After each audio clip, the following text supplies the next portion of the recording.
Hi there, folks. Thanks so much for tuning in. Aaron Lind with Aaron Lind Real Estate Services here. Time for your monthly market update for August 2026. Now, there's been some fluidity in the market. We're going to talk about house prices and condo prices and townhouse prices all coming down. Not huge amounts, but significant enough to pay attention to. And why house sales are actually going up when everything else is coming down, and the dangers that might lead to, especially for the buyers who are being just a little too patient. We're also going to talk about the seasonality of the business and why it's a good idea to capitalize on a slow August before we see things ramp up in the fall, at least for buyers, and why for sellers, it's a good idea to just hold fast for the next few weeks and be ready to hit the ground running in September when things kind of come back to life. It's been a busy summer. We're starting to slow down a little bit. I imagine we're really going to pump the brakes here in August, but we had a 1% decrease in sales year to year from July 2025 to July 2026. We actually saw a 6% slump in sales from June to July. So that kind of tapering off at the summer came a little bit earlier, but July was still fairly busy. And it's interesting to see where the action was actually happening. We saw an increase in sales in single-family detached homes. They were up about 4%. Condos were down about 7%, and townhouses, which have had a very strange year, were down about 15%. There's a smaller portion of those on the market, so a couple of sales in either direction will have an unfair influence on the percentages. But what's really interesting is both the condo market and the townhouse market seem to have slumped when the housing market went up. The single-family detached market went up, and I'll touch on that in just a sec after I talk about prices. We saw housing prices come down about 3%. They're now hovering around the $1.3 million mark. Still a tremendous amount of money, but less expensive than they've been in other years. And one of the reasons I think the sales of single-family homes went up is people that are in that price bracket are seeing some pretty desirable opportunities where those haven't existed in the last number of years. And if you've been patient for a number of years, seeing something come down from 1.5 to 1.4 to 1.3, I mean, how much better do you expect it to get? If you're dealing in that bracket and you can get what you want for $200,000 less than it was a couple of years ago, that's a persuasive argument to be made. Condo prices were down about 2%, not a huge number, but they're averaging under $550,000 for the first time in a long time.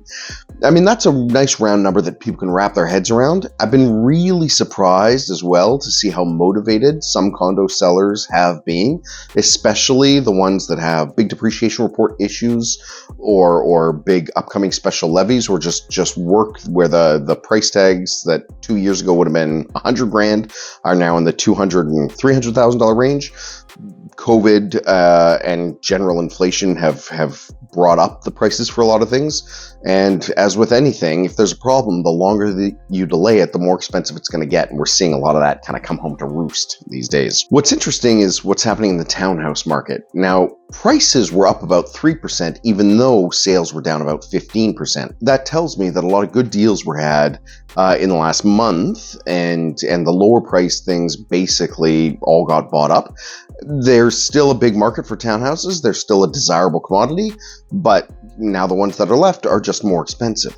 So we're seeing folks that are, again, need to get out of the condo market but can't quite get into the housing market, sort of stuck in limbo in the townhouse market where there's not a lot to choose from.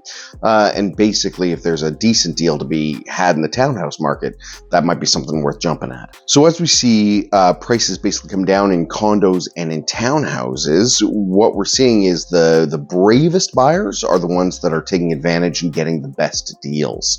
I know a lot of folks are getting hit by costs going up in a lot of different areas, and that can be reason enough to stand back.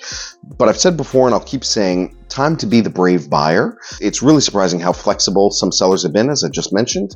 And the lack of competition is hard to understate.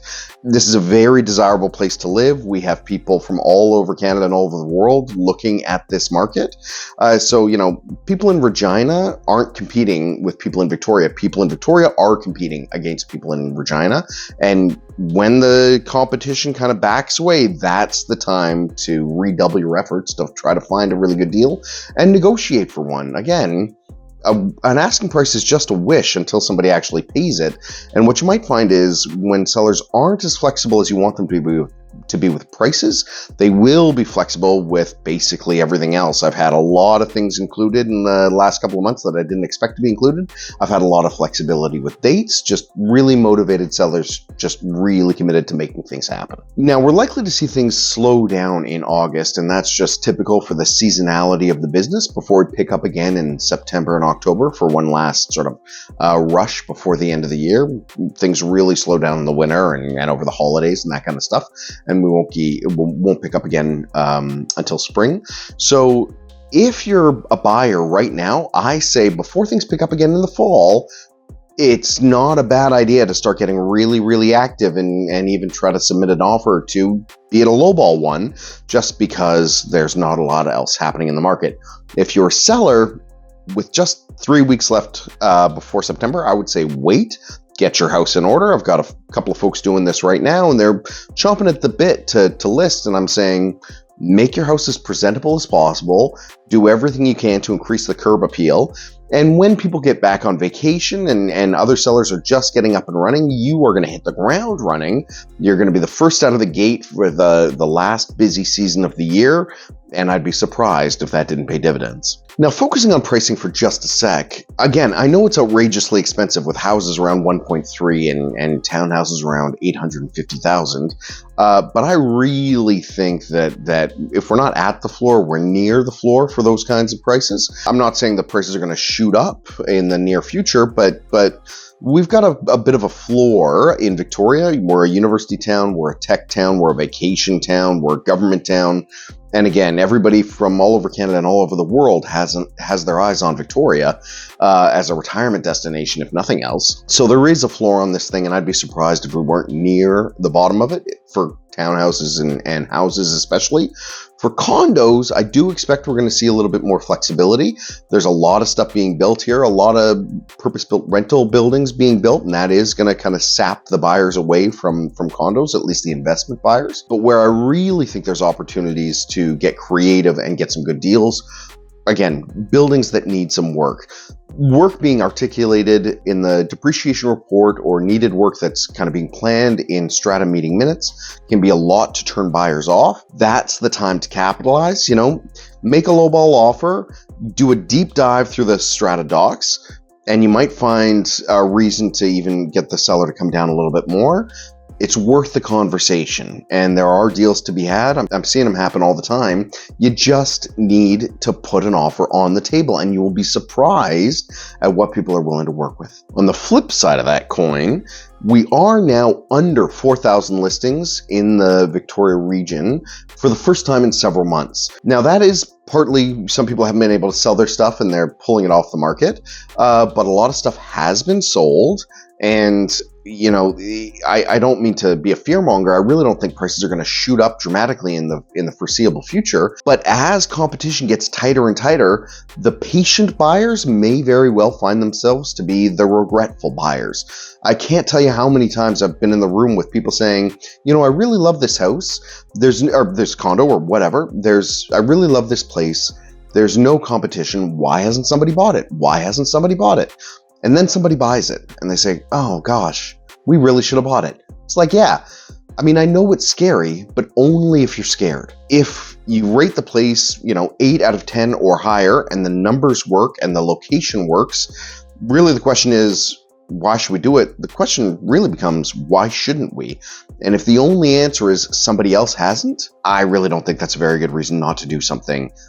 There can only be one purchaser of any individual property, so the fact that nobody else has bought it means nobody else has bought it yet, but they may buy it tomorrow. So if that's the only thing holding you back, don't wait for 2 days. Make an offer today. And if the numbers work, if the lifestyle works, if you love it, it can be yours, and it's probably not something you're going to regret. Again, a lot of due diligence is always required, and in this kind of economy, you can take your time and do your due diligence as you should. Make sure you're not buying a lemon. But again, if you're scared just because it's a big life change, that's okay. But it's not really a reason not to make a pragmatic investment, and those can be had here and now. Thanks so much for tuning in. That's been your monthly market update for August 2026. Don't forget to watch my other videos, subscribe, sign up to my newsletter, or if you want to be really brave, just reach out and let me know what's going on. I'd be happy to be a sounding board for you and maybe even find an opportunity to work together. Opportunities abound in this market, but again, be the brave buyer. And for sellers, if you're looking at making a move a couple of months from now, now's the right time to reach out and start talking about a game plan. Thanks again for tuning in. We'll see you next month.